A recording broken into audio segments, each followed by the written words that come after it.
What's up, guys? Welcome to another episode of Off the Beaten Path, your new favorite podcast. And today we have Shoobie, your new favorite artist. How's it going, Parker?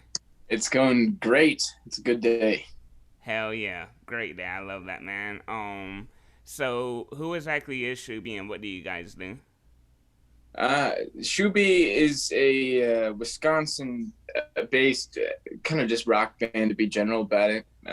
Five people in it: Leah, David, Ethan Gagey, Nick Madison, Isaac Lamers, and myself.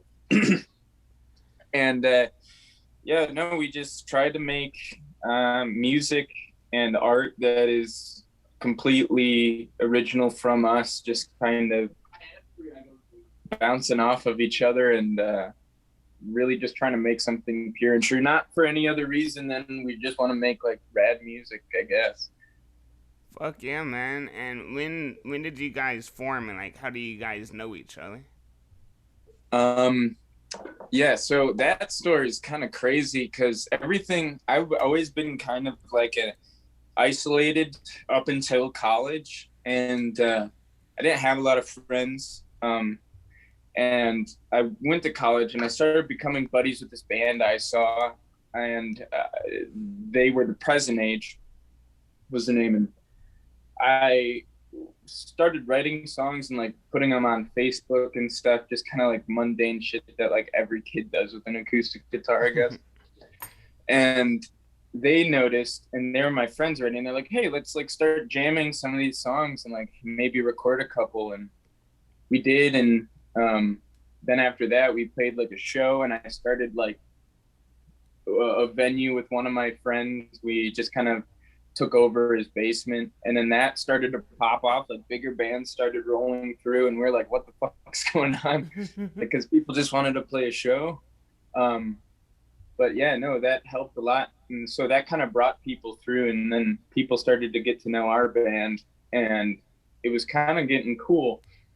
And then we played a show at a bike shop, and this girl who I met before at a record store, where she was working, she like recommended like Bikini Kill and La Tigre, like Kathleen Hanna punk bands, and I was like, this is pretty sick. And we were playing a show, and after the show we played, she comes up to us and was like, "Hey, do you guys need a bass player?" Because at the time the guys from Present Age had left, and I had just been working with Ethan, the new drummer, and we were like, sure, come and jam with us. So Leah came over and jammed, and it was great. And we were like, okay, in a week we're recording our first EP. Hope you're ready for that. And she improv the whole fucking album. And Oh, no, she's a really talented. So basic. like, Yeah. and just yeah, threw down, and it fit really well because we were just kind of like a lo-fi kind of sounding rock band thing. And then Nick came along.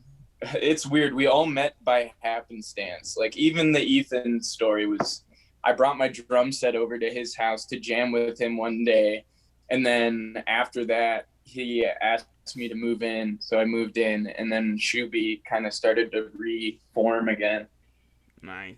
So that was all weird. And then I was at a musical rehearsal for Sweeney Todd, and it was going late night, and there's this girl in it, and this guy comes through the fucking door with like a sandwich, and he gives it to this girl, and he like had like a crush on her, whatever. Mm. And I was wearing a hat with a fiddler pin on it, and also had like a water bottle with some skateboard stickers on it. And he was like, "Hey, like nice pin stickers. Let's skate sometime." Like, fuck yeah, let's skate sometime. So I saw on his Insta, or on a fucking story of some sort, he had like a guitar, and I was like, "Hey, you play guitar? Want to come jam sometime?" And blah blah blah. And he was like, "I actually don't play guitar. I just play bass as my primary instrument." And we are like, "Shit, we just got a bass player." And then I asked Leah, how well are you at guitar? Like how, and I knew she was like talented in the music category. So Right. And then I heard her play guitar, and I was like, "You're fucking way better at guitar than you are at bass. Like, why the hell aren't you playing guitar?" So we got Nick in on bass, Leon lead guitar, Ethan was playing drums, and we were kind of set for a minute. And then we were gearing up to make Gunk, like in 2019, and I had asked my old drummer Isaac if he would want to rejoin as a second drummer, so just have two drummers. Oh, and shit. Over a beer, he agreed. And, you know, right before, you know, shit hit the fan, we really started hammering in the tracks and like trying to figure out how the songs worked. And then over quarantine, we kind of masked up and recorded it. Okay, and with Gunk, so that's not you guys' first project, right? Like you had other EPs and acoustic and shit like that before Gunk, correct? Yeah, yeah. But Gunk, is that where it's like you realize, okay, this is the glue, we have something, these are the members, and this is we're now Shoobie? Yeah, I mean, it's the most like realized thing, and it's the most thought out, and to a degree I kind of think like, yeah, like we know who our core members are, and there's some truth to that. But at the same time, I know that with the way life goes and the way art is, people are gonna move, we're so young and shit. Yeah, I know that there'll probably be in the future other iterations of the band. Hopefully, I mean, in the perfect world, we'll all stick together, and right. That would be great. But I really hope so, and I think it will be the case, but you never know. So for now, yeah, that was kind of like, this is what we sound like, and this is who we are, at least for the next few years. And where did the band name come from? The band, the name. I had like a high school kind of thing, a band I was playing drums in, and we were kind of loosely going by two names. We were going by Shoobie and Escape Plan. I think I kind of like not knowingly, like, and that's not even a fucking phrase, but I didn't think about it, and I think I ripped it from Dillinger Escape Plan. That's what it sounds like. and I didn't even think about it, but yeah, so we were kind of operating under those two names, and we took it from Rocket Power, the like cartoon. Yeah. Oh yeah, Rocket Power is kick ass, dude. Yeah. I didn't even think about that. But you know, that's perfect, man, because I don't know if any of the other members do, but you skate. So it's cool because they were a bunch of, you know, just hipster skateboarding and shit. Yeah. Me, Ethan, and Nick all skate. Leah used to skate, so we all have a background. Oh, and Isaac skated too for a bit. So yeah, we all have a background in skateboarding. So and knowing where the name came from makes so much more sense why you sound the way you sound. That's sick. I'm glad everything ties together. Yeah, because like I heard it and I'm like, they sound like a Shoobie, but what the fuck is a Shoobie? Right. I love that. And hey, man, you know, Leah, she definitely landed a tray flip in the Rose Gold video. Oh yeah, that was totally real. 100%. But dude, you stuck that fucking landing on the tray flip. Like, how long have you been skating, and what got you into skating? I've been skating for too long to be as bad as I am. Same. I had one trick back in the day. Pop shove it. Pop shove it. Hell yeah. I could do it 3 off every 5 times. Dude, the pop shove it is a glorious trick. It's underrated. If you do pop shove it lip slide, that shit looks so sick, and I don't care who you are. Don't argue. Yeah. No arguments here. And so do you still actively skate? Like, is that still like a hobby of yours, or you just do it every now and then? Yeah, Nick and I just skated yesterday at the skate park. At this point, it sucks though, because like we're not old, but like we definitely haven't been as active for the past year. So I feel like I have been smoking cigarettes for like 10 years every time I skate because like I just can't breathe and I'm like fat or something. I'm not really, but yeah. Yeah. But fucking skateboarding is just like my brother did it and I thought it was sick, and he got me into all the music I got into, and he got me into playing guitar and drums, and so I basically just like was my brother's shadow for like my whole childhood until like I started doing my own shit. Is that your And older brother? yeah, my oldest, Oldest. both of them really, but yeah, I have two older brothers. No, my brother's the same way, man. I talk about it all the time on like, he's the older brother. We're the only kids, so he's my Yeah. only sibling, and it's like I shadowed him for so fucking long. Yeah. Like, oh, he wants to do this, well, I want to do it too. Yeah, and I don't know, it gets to a point now that like, because he does music as well. He's in a band called Psychic War Elephant. Now he's really into like stoner rock and shit, and like blues, like fucking Stevie Ray Vaughan. Right. Yes. But we're always now that we're both in bands, like my band was like a little bit established before his, and like it's kind of like that brotherly competing. We're like, go check out my new recording. And he's Right. like, no, look at this, it's sick, isn't it? So yeah, I love it now because like we're both adults and we both. It's not like he makes dope ass Lego sculptures and I can only like build like shitty ass things anymore. Right. Like right. it's more of like neck and neck, and it's awesome. Yeah, Bobby and I were actually talking about that a couple days ago on how it's cool because when we were kids we were close, and then like teenagers, early teenage, like we kind of split away and shit because it's like I'm not into the same shit you're into. Early 20s, it's like I'm partying, doing my thing, he's doing his thing, and it's like now as in like adulthood, it's like we actually have more things that we can connect with. Yeah. Yep. I feel like you have to take time. It does. And to get back to the music, what exactly are your musical influences? I know you said your brother's like Stevie Ray Vaughan and blues and shit. Like, what's your musical influences? Well, yeah, no, the thing that like I like learned a lot about music from my oldest brother, but me and my middle brother really connected on music, because like we both were brought up like liking like Misfits and like Dead Kennedys and like Balzac, or I'm not gonna say it's Balzac is the name, it's not Balzac. Balzac. Yeah, they're like a Japanese punk band that was signed by the Misfits record label for a bit, and they're fucking crazy. And so from there, me and my brother really got into like deathcore bands and like Job for a Cowboy, Whitechapel, Waiting for the Cadaver, stuff like that. Same. And he went on and like he did like concert photography for like Spite and like the Acacia Strain. And wait, what was the first band you said? Spite.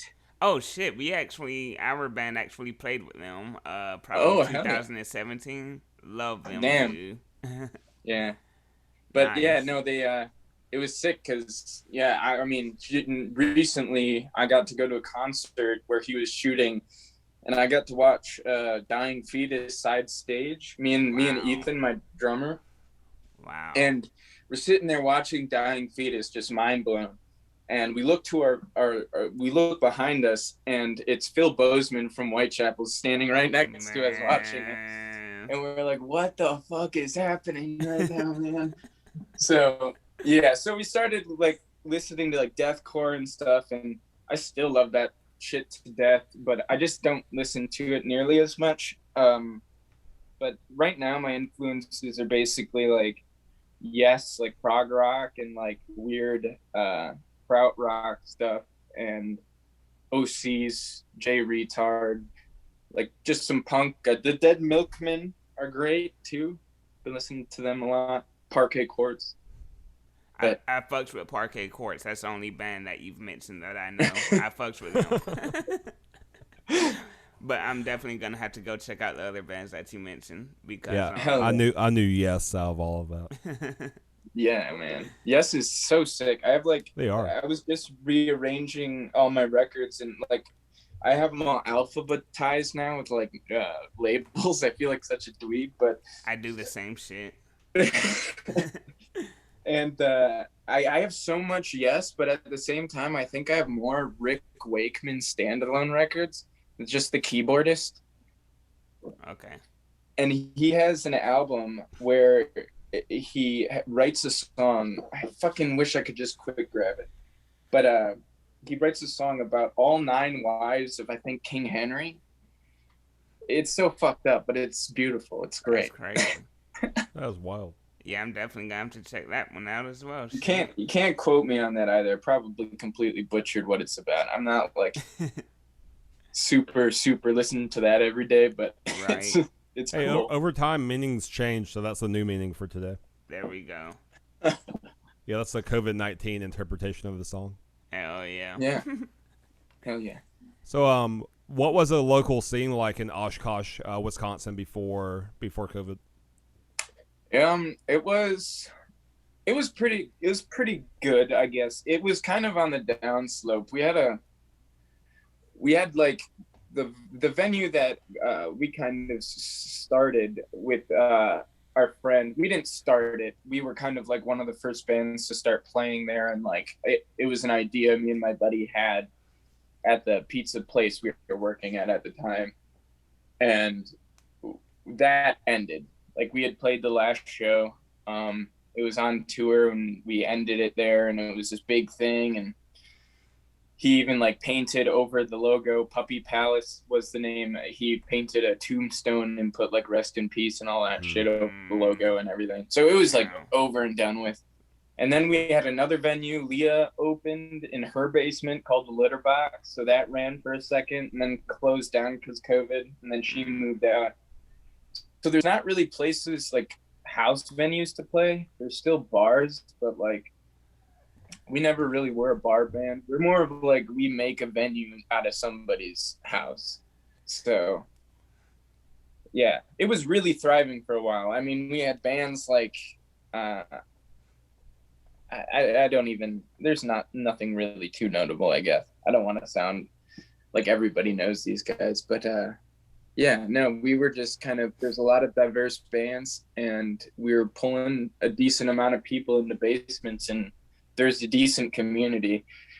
And now, I don't know, it's really disconnected. It seems like people really care so much about being official and being successful and not really looking back. I don't know. It's kind of weird how much people preach like local support, and it's really almost just advertisement for them.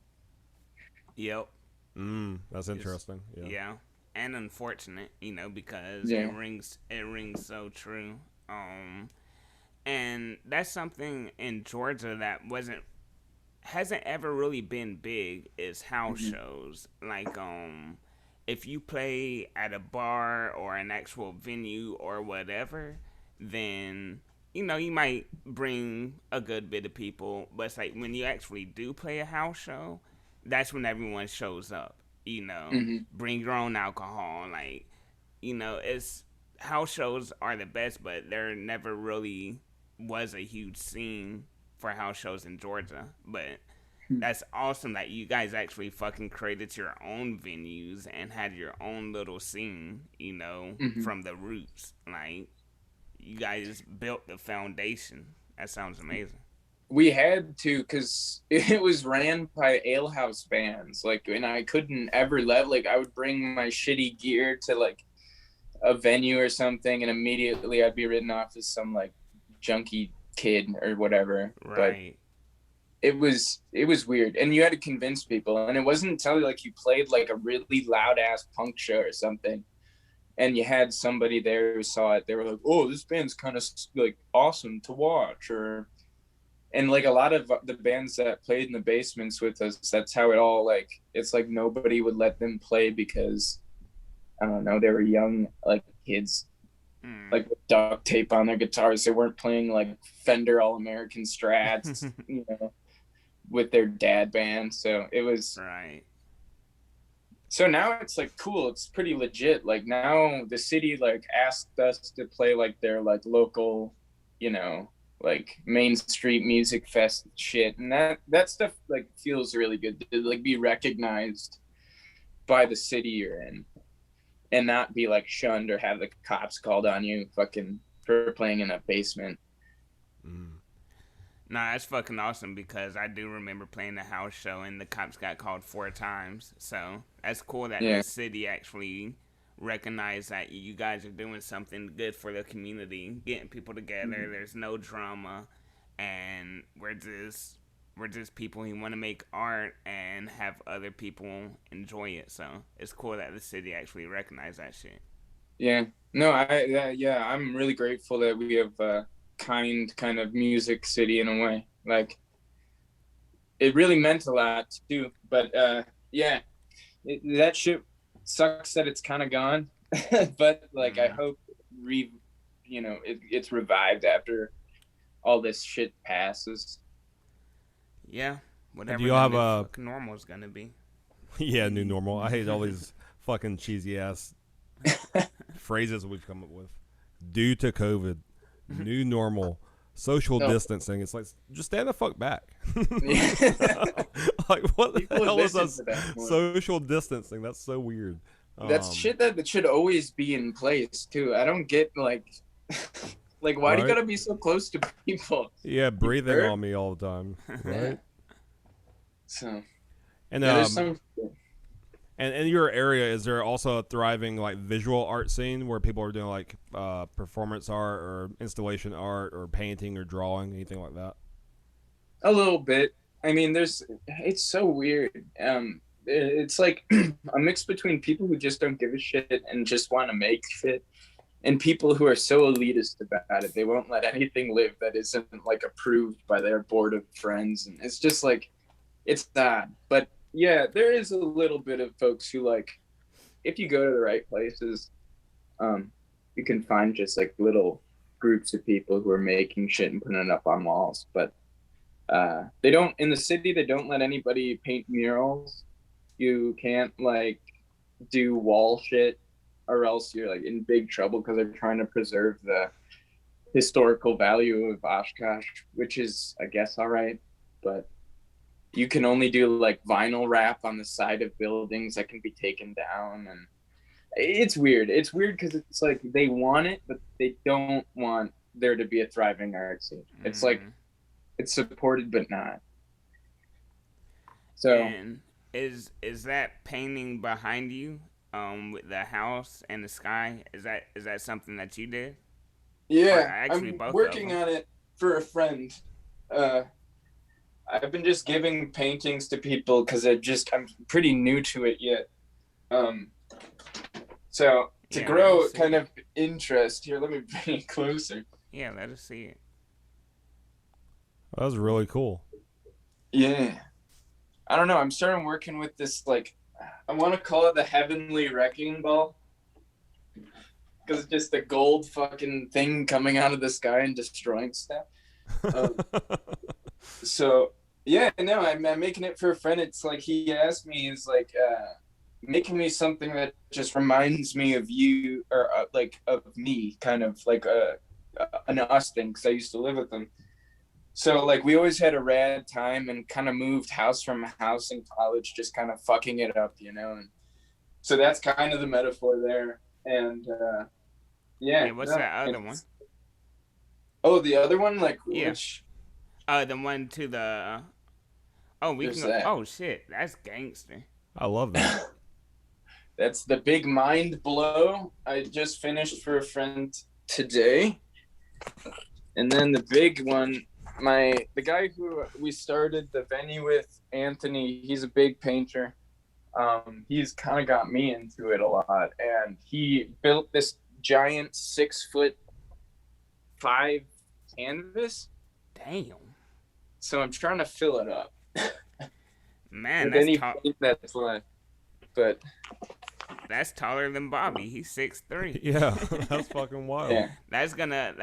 Hey, you've already filled a good bit of it up. And speaking of you doing art, I did a deep scroll on your Instagram. Deep and scrolling. Deep Deep scroll. scrolling. Kill um, him. I saw. I think it was 2019 that you did the artwork, and God, what's it called? I wrote it down somewhere. Son of a bitch. Creature of the Gunk. So yeah, in Oh, 2019, you painted something and titled it "Creature of the Gunk," and just 2 months ago, you guys released y'all's project titled Gunk, and you guys used the artwork that you did, 2 years ago. So when you did that painting, Creature of the Gunk, did you have in your head that this is going to be our album artwork for us, or was it just you did it and then you guys were coming out with the album? It was like, hey, this can be the artwork. No, no. From the moment I was painting, I finished that. I was already writing the songs. So I finished the painting, and I probably had 3 of the songs written, and I was kind of like, I think I know where this is going. Mm-hmm. And so then I started bringing them to Ethan, who's the drummer, and we started jamming them out. And then we kind of wrote a few more, and then we brought it to everyone, and then we started jamming it and really writing a bunch more. And then, yeah, it went from 3 to 10, or it was like 3 to like 13. Then we cut 3 out, and then we got to the 10. Gotcha.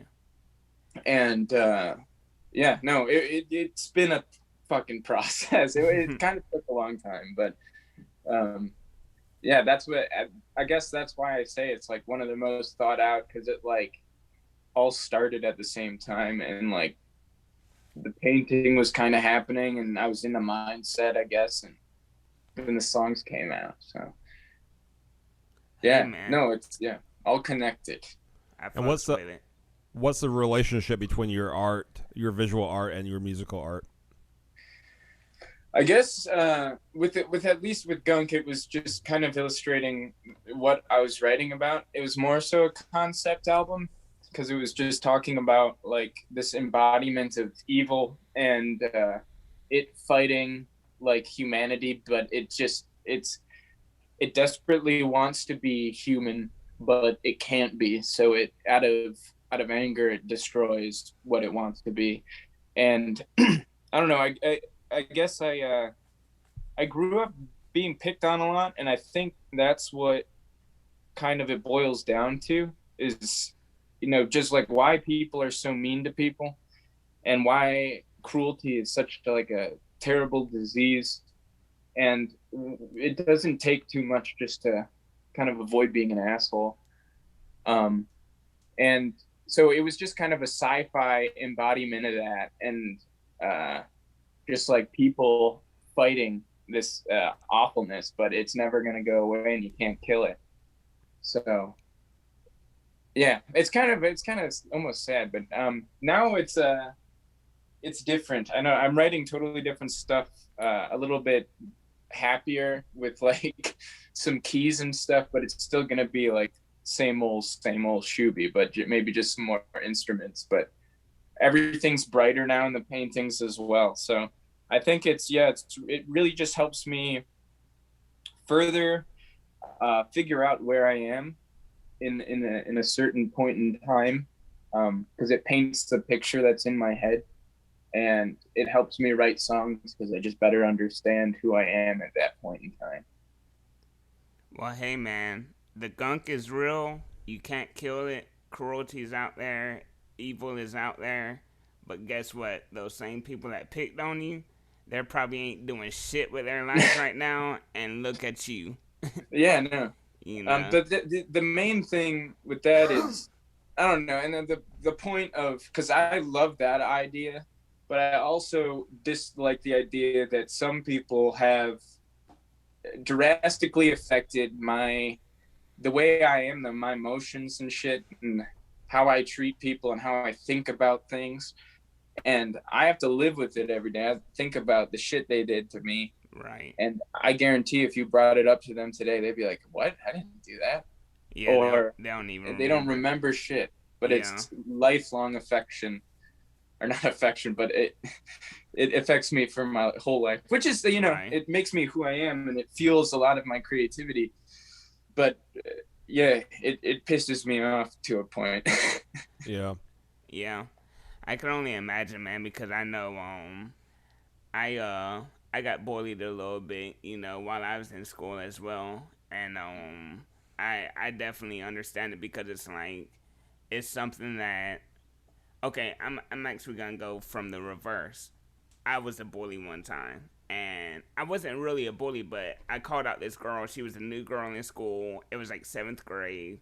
First thing I said to her is, "Why are your shoes so dirty?"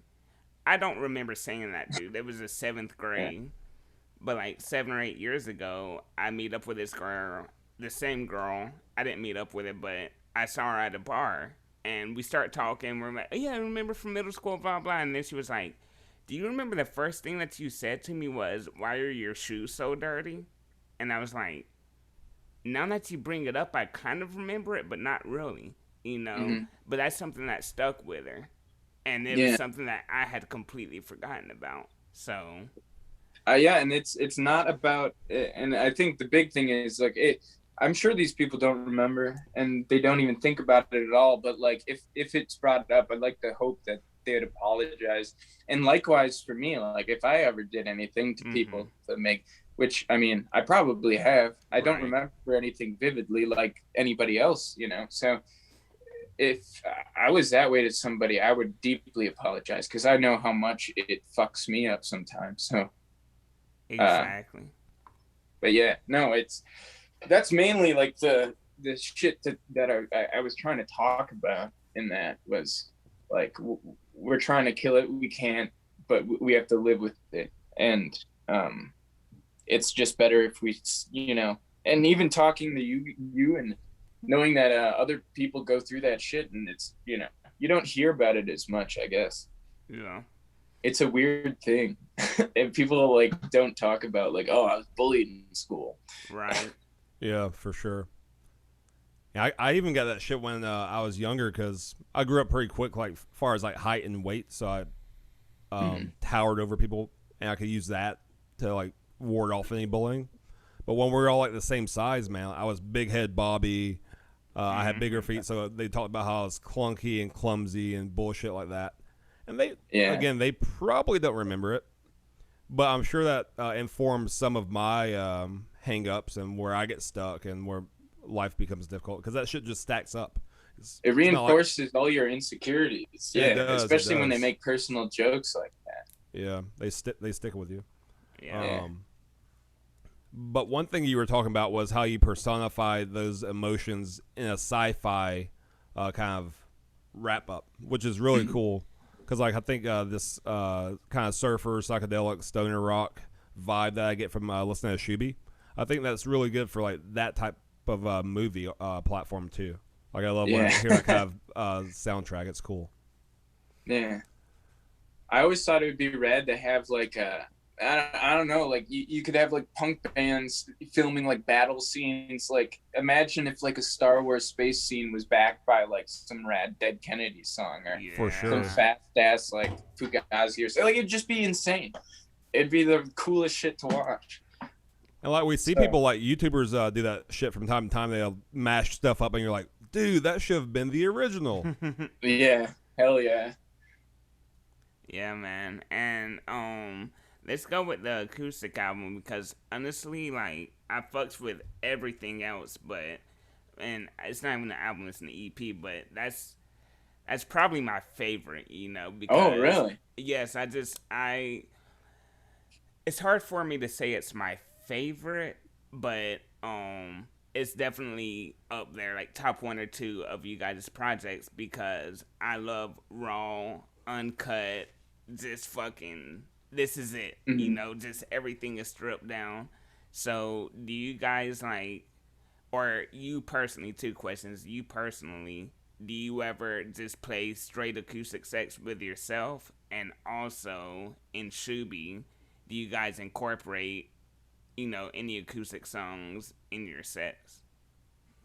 No, we're primarily like just like a straightforward electric. Like I like to think of the show as like a really like a lightning bolt, like just hit the room or something. Like when we play a show, if I'm not like drenched in sweat and like haven't moved back and forth from like side to side from the stage like 500 times, I don't think we played a good show or something. Right. And I kind of really adopted like Jay Retard sensibility on like playing a show.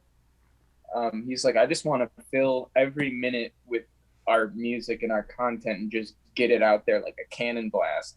Right. And then end the show and like just feel like you were connected into something and quickly ripped out of it, just to kind of show the contrast. But like no acoustic stuff. I might, play like acoustic stuff on my own eventually, but I don't know. It sounds too good with everyone else playing with me. So, hey, I agree, man. And I'm not saying you guys sound like them because you don't at all. But when it comes to stage presence, like watching your live shows on YouTube, it really resonates and reminds me of fucking Nirvana. Like just your stage presence, man.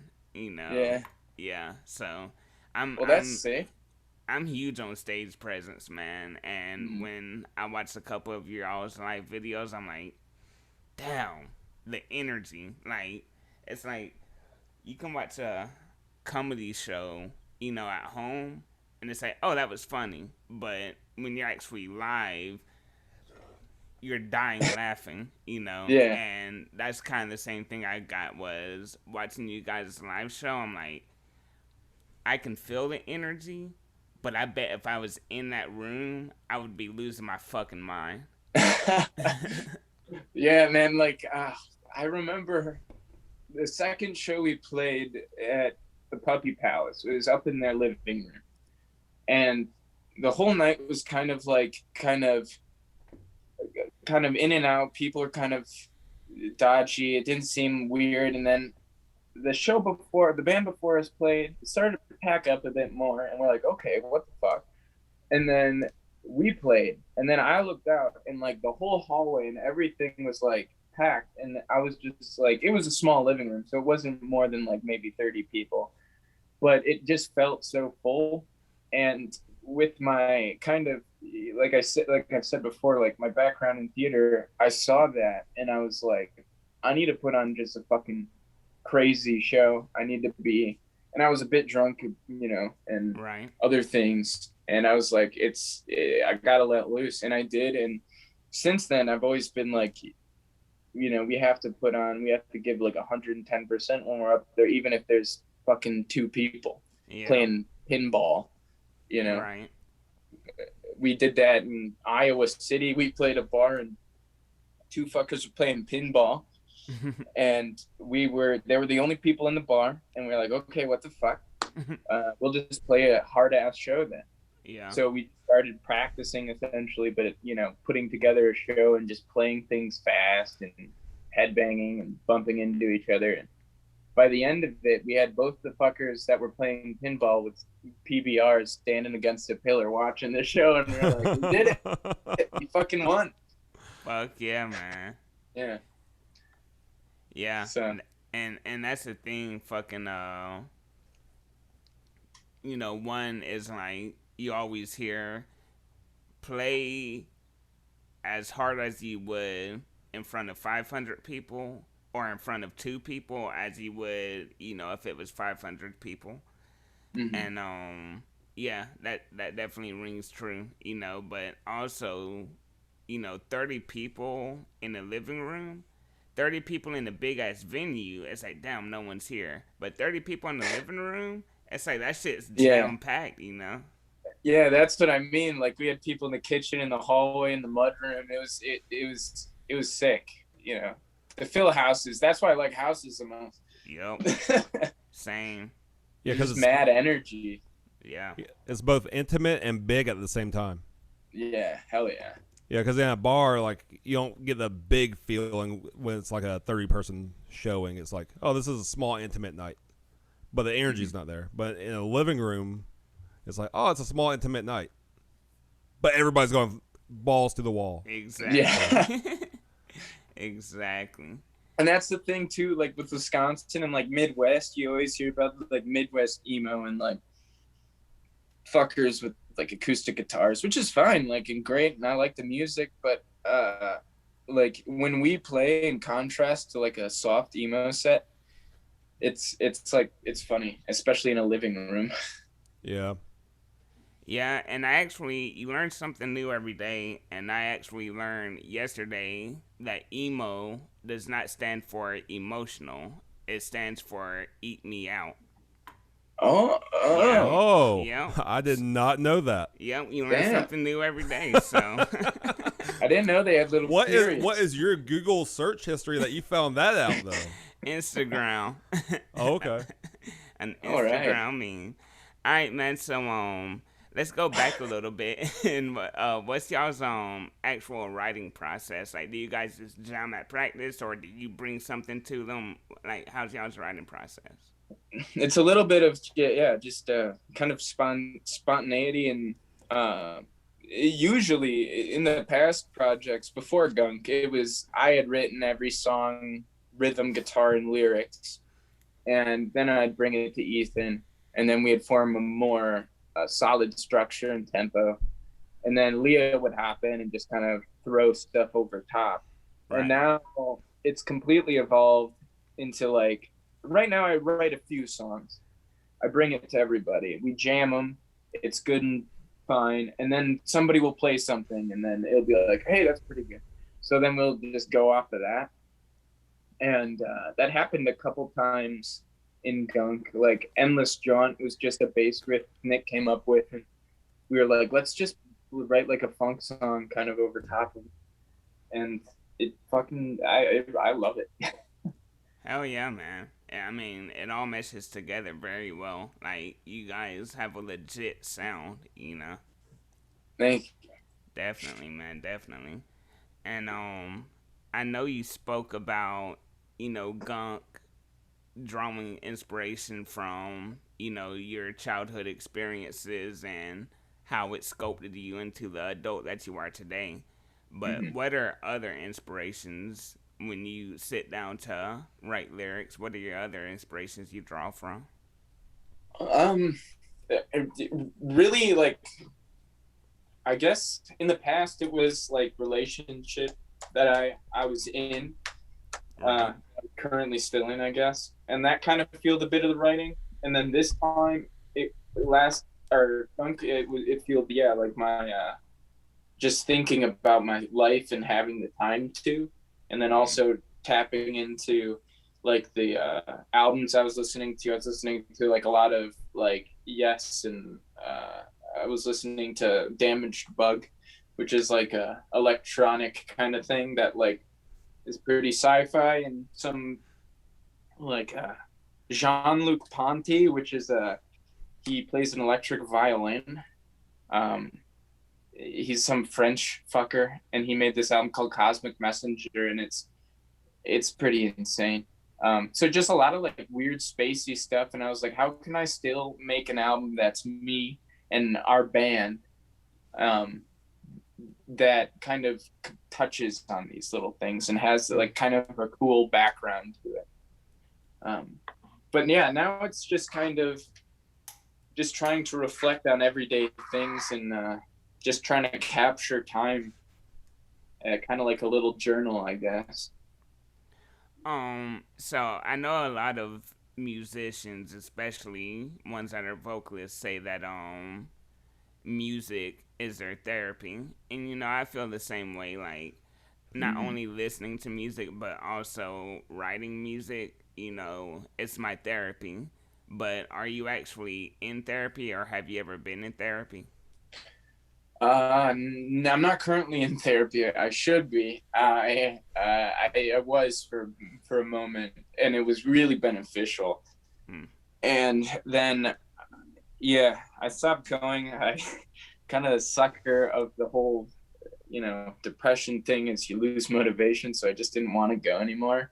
Right. And I was taking medication and going and doing that. And then we were on tour and I ran out of medication and I said, fuck it. So I stopped taking it. And since then I've been off of it. But yeah, I keep telling myself I need to start again, but I have. And it's really important, I think.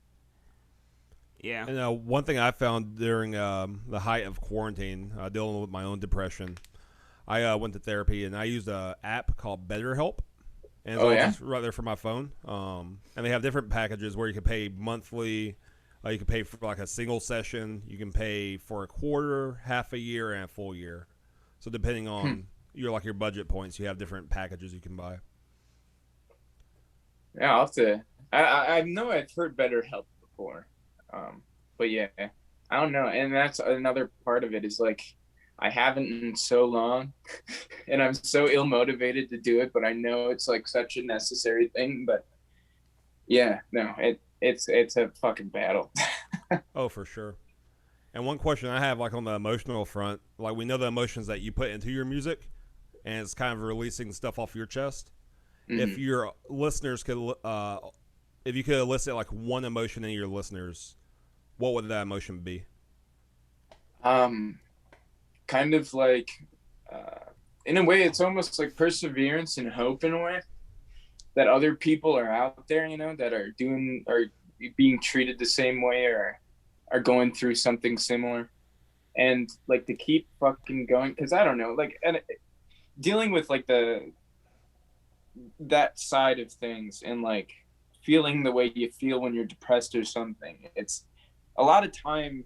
The problem is that people feel like they aren't recognized for what's going on. They're being invalidated. So the only way to be validated is to do something extreme, to try to validate it to yourself.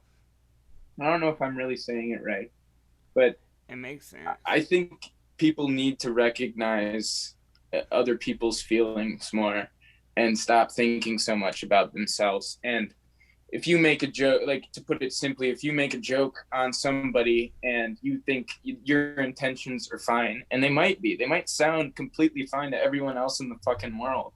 But if you did that to somebody else and they feel awful and they're the only person who thinks that, but they're the person who is attacked, not, it's their feelings that matter, It's not anybody fucking else's. It's whoever feels bad about it. And no matter what it is, and even how outrageous it is, it should be treated with some sort of respect. So I think there's just a lot of people who don't feel validated in how they're feeling, and they feel like they're the only ones. And I know what helps me is like seeing that people like my art and seeing people that like our songs, because it's coming all from, myself and like a really deep place. And when other people enjoy it and relate to it, it's like, fucking, I'm not the only person, in a weird way, I guess. No, I get that, because you put out your music and you put out your feelings, and that's something that takes balls to do, But then when people actually enjoy it, it's like, oh shit, okay. I'm glad that not only am I not the only one. I wish that no one was like this, but I'm glad that I'm not alone in this struggle and fight. But also, what you put out there into the universe is helping other people realize that they're not alone. Yeah. And that's I really don't like the numbers thing on like Spotify and shit, like, and people boasting about, and the followers saying, you get caught up in that trap so often. And the thing I love the most about it is like, I don't care how big it is, like the fact that it's more than zero. Like if I saw 10 people, I'd be like, I hardly consider myself friends with 10 people. Right. So the fact that anybody outside my friend group enjoys our music blows my fucking mind. And like anybody outside of our city, and like you even see dumb shit on the artist thing where it's like people outside your state, and like even talking to you guys and hearing that you listen and stuff. I mean, probably because we started chatting, but still, dude, yeah, your that's a way to music's start awesome. it. Yeah, Yeah, dude, your and music, yeah. that's just the shit, man. I love hearing that. And I'm now before this shit ends, I want to hear what your band's name is, and I need to write that shit down. Yeah, man. But hey, just you hitting us up and me listening to your music, I just want to let you know that you 100% got a subscriber on YouTube Hell because I was yeah. like, I need to be notified anytime that Shoobie releases music.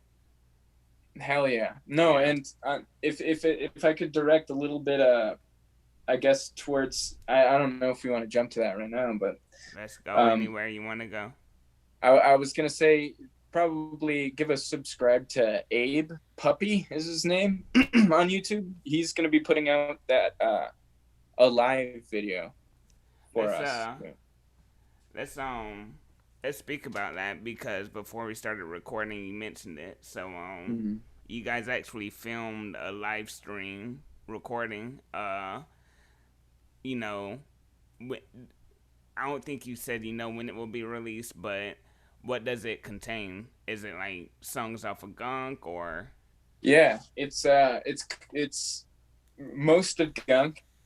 That we perform most of Gunk, and then two songs from past releases.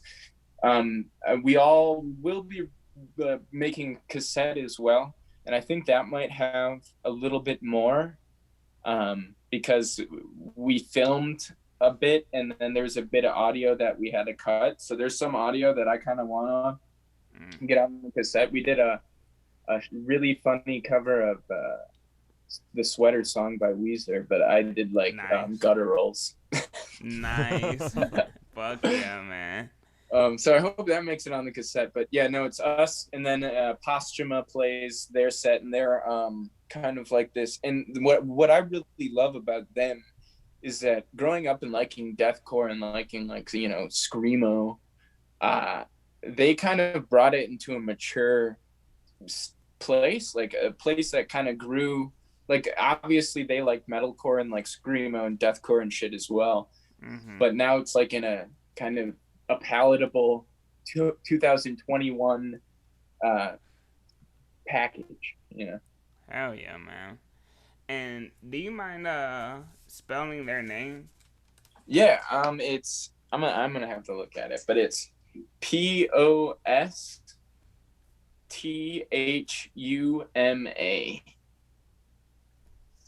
Okay, nice. It almost sounds like a posthumous record of someone that died and Yeah. had their art released after their death. Cool. Fuck yeah, man. Yeah. Our name, I'll say that real quick, is Dead Blow. So it's Dead Blow? Yep. Just spell it Dead Blow without the W at the end of it. Oh, okay, yeah. Yep. And you'll be able to look us up on Instagram, YouTube, or anything like that. Hell yes.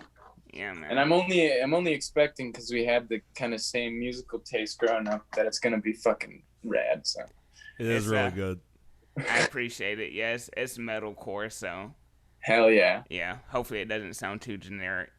No, I mean, even if it is, that's kind of my shit too. It's almost a guilty thing then. But I don't think it will be. You're doing it now. Hell yeah, fresh. Man. So you created that artwork for Gunk, and you guys have some sick ass fucking merch. So do you do all the artwork for it? Because it's the same. I was about to say it's the same, kind of style that you do. So I was like, if someone copied that, they did really good. But it has to be Parker that's doing all their merch. Yeah, no, I do. I design the merch for the most part.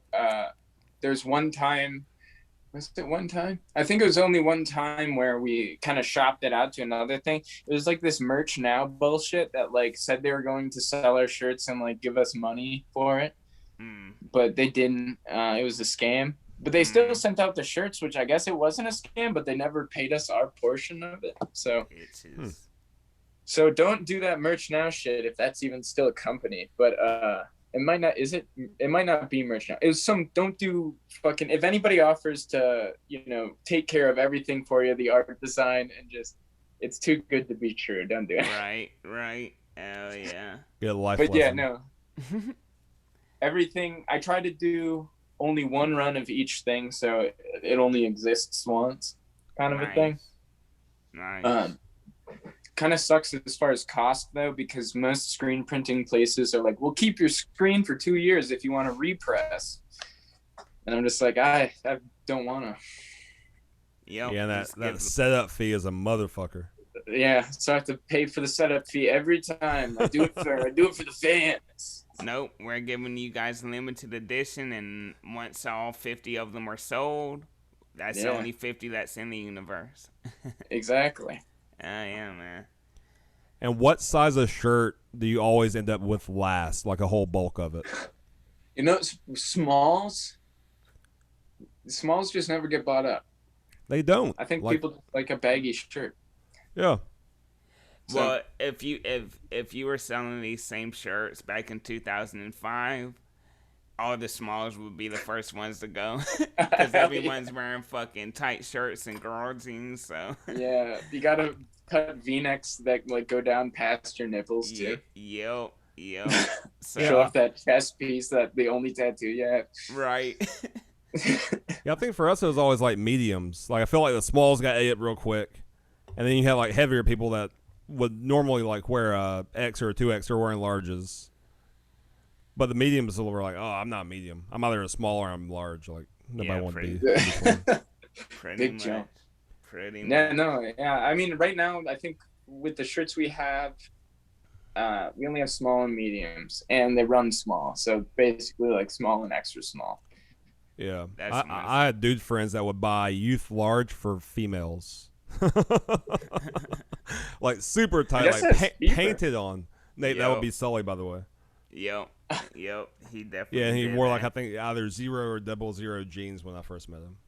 God dang. I had me one pair of 00s. They were black and they were definitely painted on me. Beyonce says in that Meg Thee Stallion song, I'm gonna misquote it, but she says something of the fact of, if you don't gotta jump to put your jeans on, then you don't know my pain. And that's talking about her having a big ass, having to put her jeans on. But I used to do that fucking 15 years old because my shit was too tight.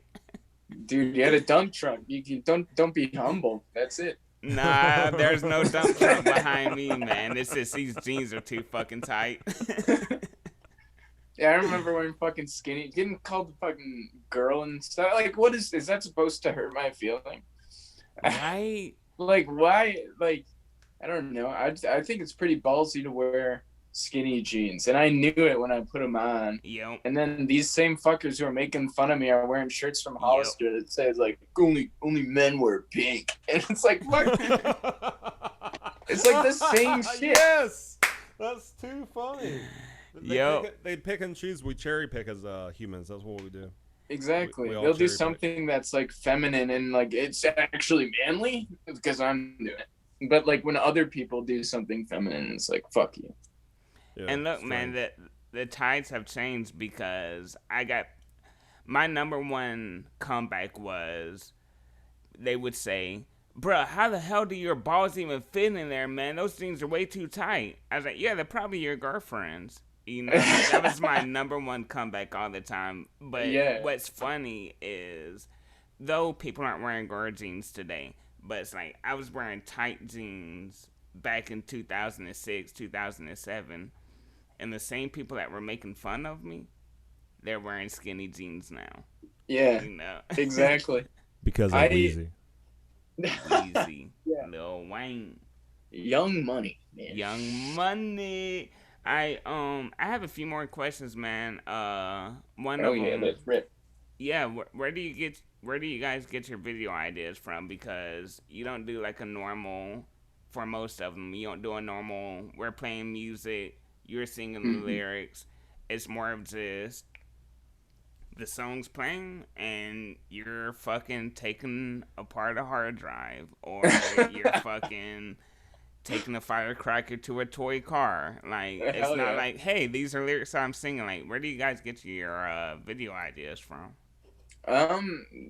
Well, yeah, we've only done like 3 legit music videos, I think. But yeah, Rose Gold was just, my brother is, like I said, he's a kind of a big time, not big time, but he made a living taking photos of bands and music videos and stuff.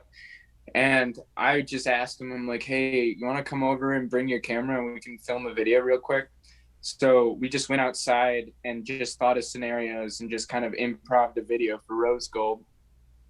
And then for Feeling, that was the same thing. I was coming to this house that I'm living in right now. I live in like an attic apartment. And my friend was living here at the time.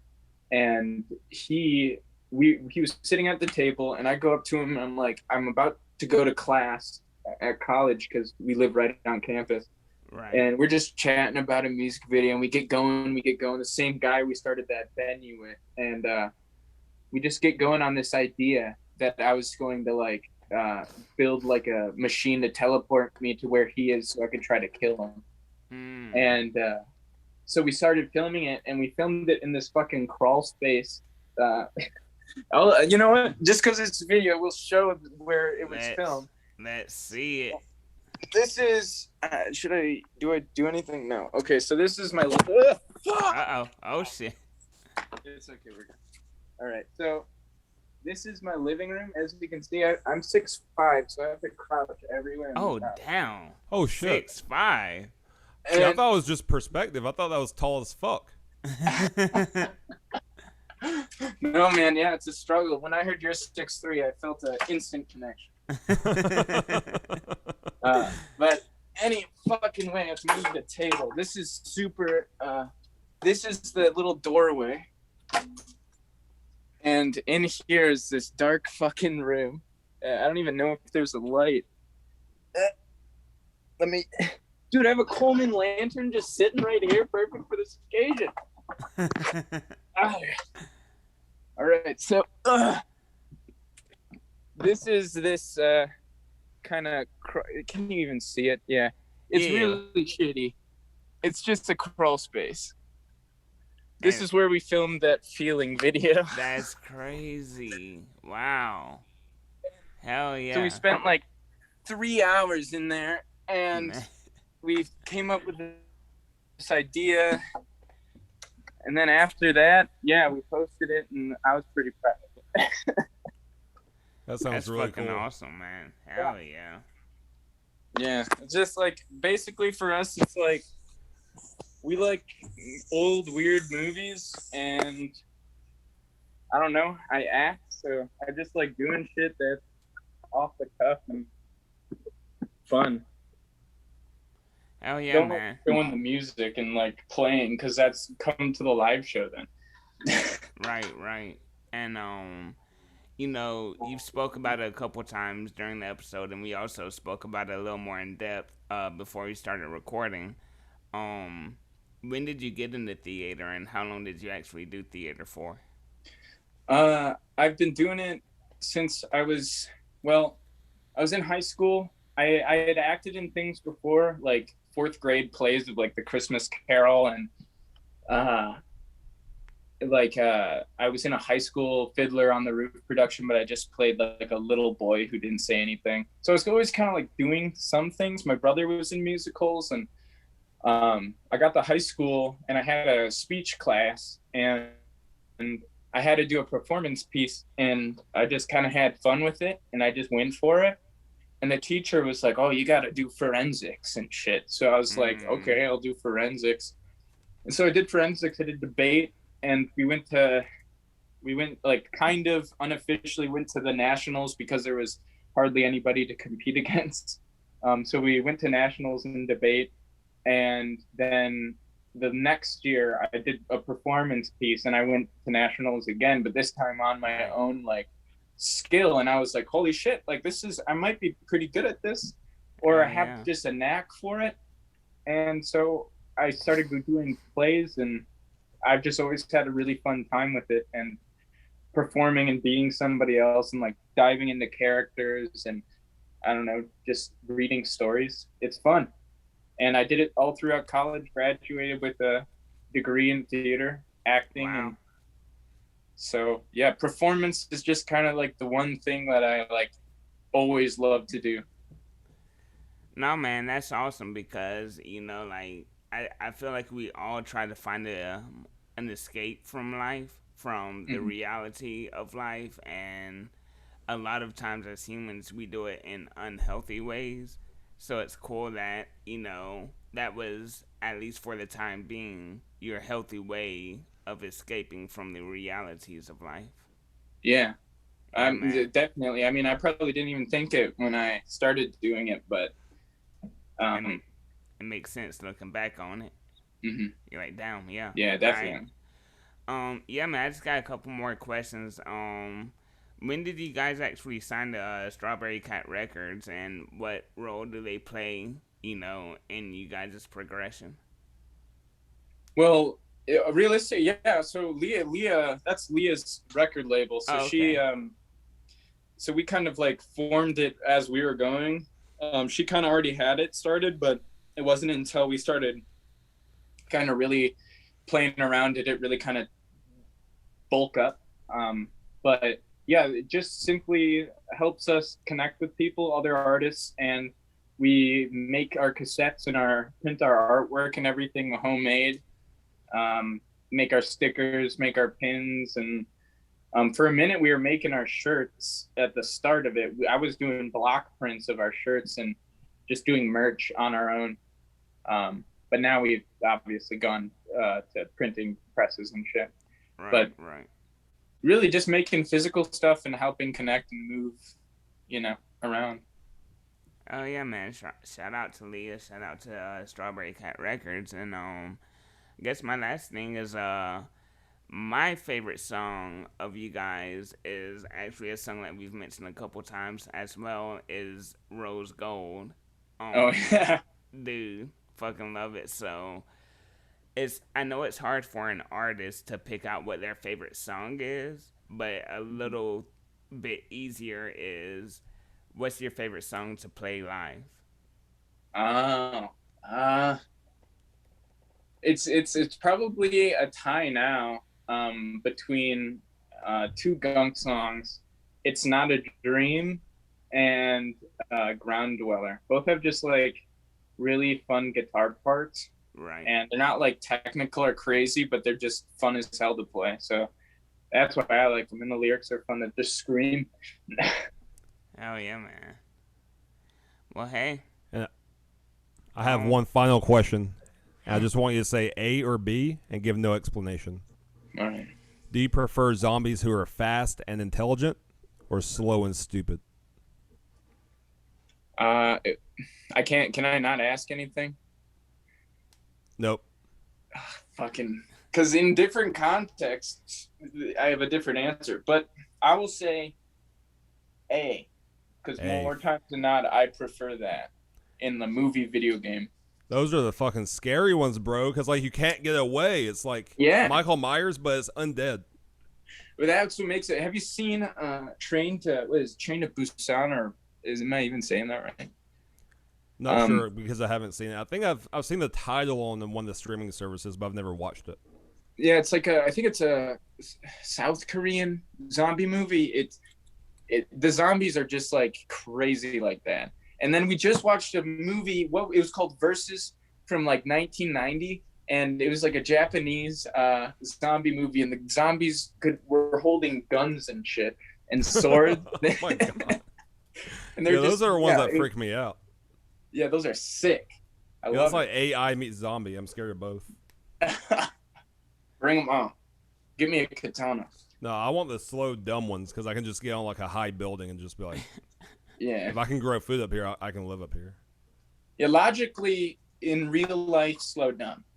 In any other context, I want fast and smart. Oh, no. You can't have it both ways. If you like it in movies, that's what you got to deal with in your apocalypse. But I said it on tape, and you have to put it in. Hell yeah, man. Well, hey, it's been great speaking with you, Parker. This has been another. Awesome.